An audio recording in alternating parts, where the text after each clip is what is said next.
In front, one behind, and then one in reserve. Yes, Ito, pinasok na nito yung tahanan natin.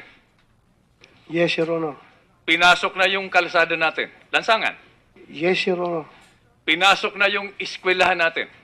Yes, Your Honor. Kung saan tayo nagtatrabaho, apektado na rin. Apektado lahat, Your Honor. Ito ang malungkot. Pinasok na rin yung mga nasa itaas natin. Yes, Yan Your ang Honor. report, di ba?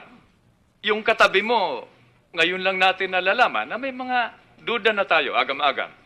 Na yung katabi mo, kabady mo, di ba? Yung nag-uutos sa'yo, baka involved sa drugs. Yes, Your Honor. Okay, ganun kalala. Yes, Your Okay, Honor. let's go to what this war against drugs is costing us. Kay human life, di ba, sa Article 3, life, liberty, and property. Di ba, yung liberty, tabi muna natin yan.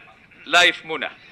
Ito yes or no lang, ha? If you can provide your committee with a breakdown. We have been talking about the numbers that have been lost their lives, no?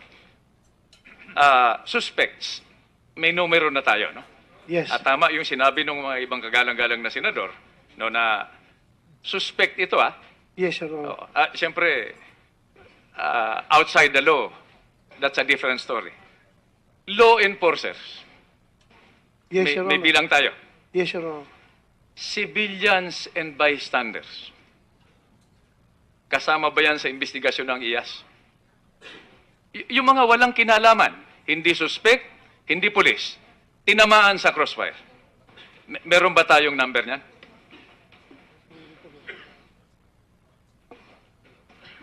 Di ba isasama yan sa... Yes, Your Honor. Okay. Pag ito'y during operations, nakita naman tinamaan siya, so kasama sa investigation, Sa Your Honor. akin, para sa akin, importante yan, Director General Rosa, no?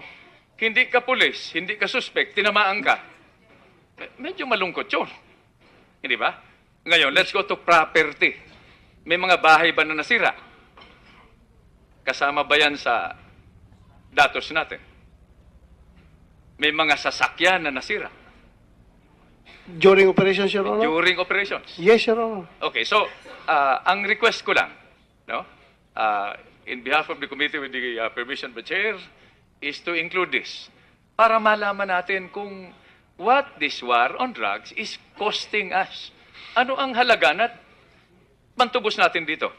Itong financial cost, moral cost, social cost, political cost, kami na ang bahala dyan. Yes, Your Honor. Okay.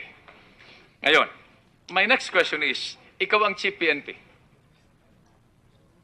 May nag-uutos sa iyo sa itaas mo, di ba? Yes, Your Honor. Sino ang pwedeng mag-utos sa iyo?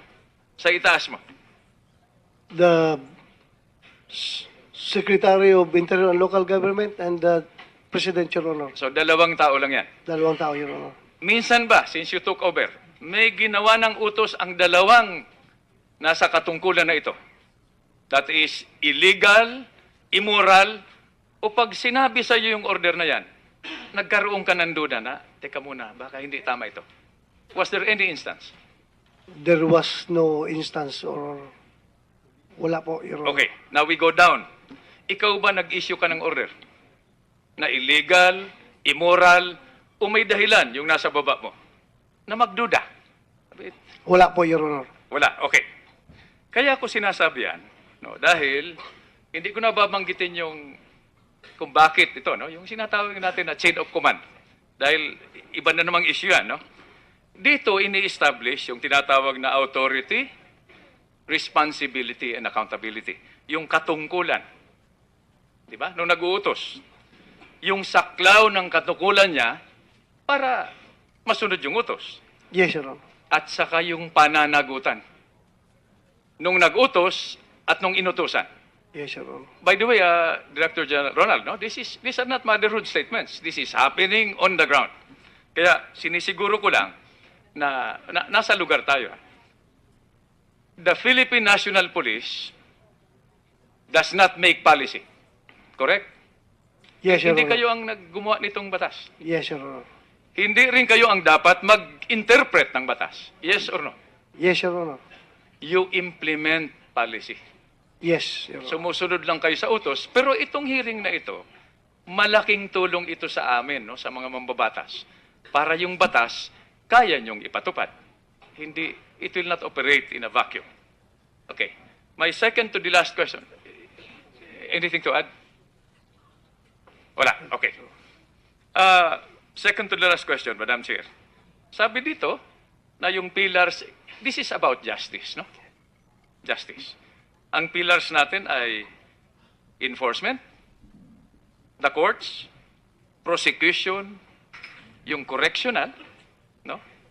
At saka yung community. Malinaw na rin sa akin ngayon, no, based on your answers, kung what is involved in enforcement. Meron ba kayong nakikitang pagkukulang sa aspeto ng korte, ng prosecution, sa correctional, at saka sa community? Marami po, Your Honor. Okay, marami. Pwede bang isama yun yan sa submission? Yes, Your Honor. Related to that, kumusta ang relationship ninyo with media? I'm not talking about your office only, I'm office out, down the line.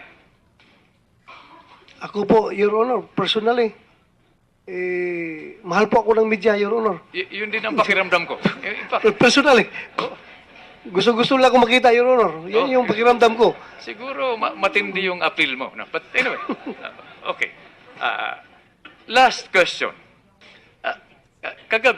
Kahapon, pinakikinggan kita. Medyo may konti lang akong agam-agam. May katanungan yung isang senador. Ang sagot mo alam mo, Your Honor, kung gusto ninyo, sabihin nyo sa ating presidente na orderan kami na itigil na ito. Pagod na kami. Ano ba exactly ang ibig sabihin? Yung ba'y dala lamang ng gutom dahil tanghali na? Talagang napapagod ka na?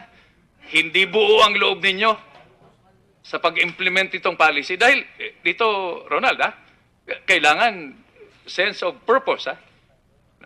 Nung panahon namin ni Senator Lacson, pag-order, hindi kami lumilingon para tingnan kung yung nag-order matino, di ba? Tama yung order, moral, legal. Okay, so ano ang ibig mo sabihin nung parang huminga ka ng sama ng loob na pagod na kayo kung gusto ninyo? Utusan nyo na itigil na ito. What exactly did you mean? Dahil, ito, bago ka sumagot, Sir, diba, although civilian in character and national in scope kayo, I think you are still behaving like a military organization, no? At dalawa lang yan, di ba? Accomplishment of the mission at saka welfare of the men. Sa akin, coming from the ranks, no? Importante yung moral, yung welfare ng men. Please. kami po, Your Honor, ay tao lang. Nakaka-feel rin kami ng frustration.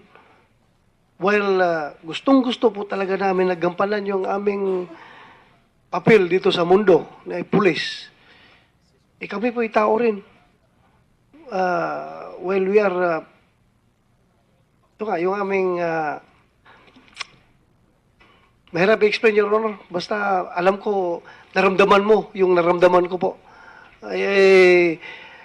Kami po, binuwis namin aming buhay. Yung mga pulis ko, nagkakakaso. Pero kami tao lang rin. Inaamin namin na minsan nagkakamali rin kami. Hindi kami perfecto, Your Honor. Hindi kami perfecto. Inaamin namin nagkakamali kami. Kaya sana naman po, yung treatment din sa amin ay ibabalance lang din po. Kasi pag ako'y pumunta sa barangay, ramdam na ramdam ko po yung taong bayan na lalapit sa akin, hawakan yung kamay ko. Anywhere I go, mahigpit yung hawak ng kamay, Your Honor. Maramdaman ko yung panginginig ng kanyang kalamanan at tutulo yung luha at nagsasabi sa akin, Sir, salamat po sa ginagawa ninyo. Yung ginagawa po ninyo ay para sa aking mga anak na. At aalis na lang, Your Honor. No further comment. Ganun na lang po. Kaya ako ramdam na ramdam ko po yung tuwa ng taong bayan sa ginagawa namin. Pero bakit merong ibang sektor na pinapalabas na kami ay masama? Yan po ang sama ng loob namin, Your Honor. Hindi po kami mamatay tao. Kami po kay police. We are here to serve and protect. Hindi po kami butcher na pinapatay na yung tao na walang karason-rason. Yung police ko po, itong dalawa, napatay yung dalawa doon sa loob ng silda. Masakit sa kalooban namin na pailan namin ng murder case ito. Then nakita mo namin talaga pailan ng murder case. Otherwise, kung hindi namin pailan ito, sasabihin ng taong bayan, kinukubira pa namin tao namin. Okay. Masakit po, tao ko ito, pero kami nagpapail ng kaso. Dahil we're after of the truth and justice, Your Honor. Okay. Ronald, no? Yes, sir. Last point. Sinabihan na kasi ako, wrap up ko na raw. Okay. Yes, sir. Yun ang problema. Hindi problema yung tamang pagganap ng tungkulin. Dahil karamihan talaga ng kapulisan at paulit-ulit na sinabi ay matitino.